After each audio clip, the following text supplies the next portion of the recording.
Halo semuanya, perkenalkan nama saya Clara Angelina Menuuli. Saya dari Universitas Citra Bangsa dengan NIM 221111207 Fakultas Kesehatan Prodi Keperawatan. Baik, di sini saya akan membawa materi tentang proses oksigenasi. Oke, baik teman-teman, di sini mari kita lihat pengertian dari oksigenasi. Oksigenasi sendiri adalah peristiwa menghirup udara dari luar yang mengandung oksigen O2 ke dalam tubuh serta menghembuskan karbon dioksida CO2 sebagai hasil sisa oksidasi. Organ pernafasan manusia dibagi menjadi 5, yaitu yang pertama hidung, yang kedua tenggorokan atau trakea, yang ketiga bronkus, yang keempat bronkiolus, dan yang kelima alveolus. Dalam proses pemenuhan kebutuhan oksigenasi di dalam tubuh ada 3 tahap proses, yaitu yang pertama ventilasi, yang kedua difusi, dan yang ketiga transportasi gas. Yang pertama ventilasi.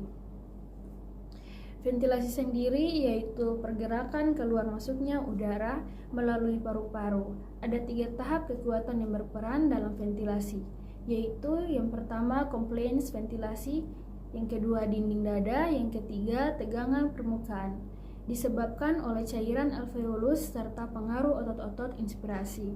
Yang kedua difusi. Difusi adalah proses pertukaran oksigen dan karbon dioksida dari alveolus ke kapiler pulmonal melalui membran. Proses pertukaran ini dipengaruhi oleh beberapa faktor, yaitu luasnya permukaan paru, perbedaan tekanan, dan konsentrasi O2. Yang ketiga, transportasi gas. Transportasi gas adalah proses distribusi O2 kapiler ke jaringan tubuh. Pada proses transportasi O2 akan berikatan dengan Hb membentuk oksihemoglobin, jumlah oksigen dalam darah yang dibawa eritrosit berikatan dengan hemoglobin yaitu 97%. Berikutnya, mekanisme respirasi dibagi menjadi 2, yaitu inspirasi adalah masuknya udara luar ke dalam paru-paru melalui saluran nafas. Selanjutnya terjadi proses difusi dari membran alveolus ke kapiler sehingga O2 bersenyawa dengan hemoglobin dan disalurkan ke seluruh tubuh.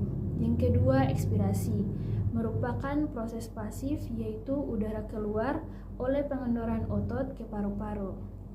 Berikutnya lagi, mari kita lihat faktor-faktor yang mempengaruhi oksigenasi yang normal. Yang pertama, suplai oksigen lingkungan yang cukup, saluran udara yang utuh.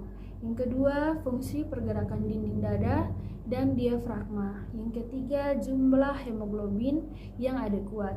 Yang keempat, berfungsinya pusat pernafasan. Yang kelima, latihan. Yang keenam, emosi. Berikutnya lagi, tanda dan gejala kecukupan oksigenasi. Yang pertama, frekuensi pernafasan, yang kedua, irama pernafasan, dan yang ketiga, perbandingan antara frekuensi nafas dengan nadi 1:4, yang keempat, karakter atau sifatnya. Berikutnya lagi, kita lihat gangguan frekuensi pernafasan dibagi menjadi 5, yaitu yang pertama takipnu.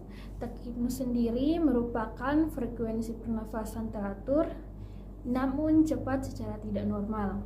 Keadaan ini fisiologisnya terjadi peningkatan pengeluaran tenaga, ketegangan atau emosi. Yang kedua, bradipnu. Bradipnu adalah frekuensi pernafasan teratur namun lambat secara tidak normal. Yang ketiga, pernafasan kusmaul. Pernafasan kusmaul di sini sendiri yaitu pernafasan dalam secara tidak normal dan frekuensinya meningkat. Gejala pernafasan kusmaul dapat ditemukan dengan klien gagal ginjal. Yang keempat yaitu pernafasan Chinese Tuck, adalah ketidakteraturan irama respirasi ditandai dengan pernafasan yang sangat dalam, berangsur-angsur dangkal dan berhenti sama sekali selama beberapa saat, kemudian menjadi dalam. Jenis pernafasan ini biasanya terjadi dengan klien gagal jantung. Yang kelima, pernafasan biot. Pernafasan biot adalah pernafasan dangkal secara tidak normal untuk 2 atau 3 kali bernafas, kemudian diikuti apnu yang tidak teratur. Sekian dari video saya, semoga bermanfaat. Terima kasih.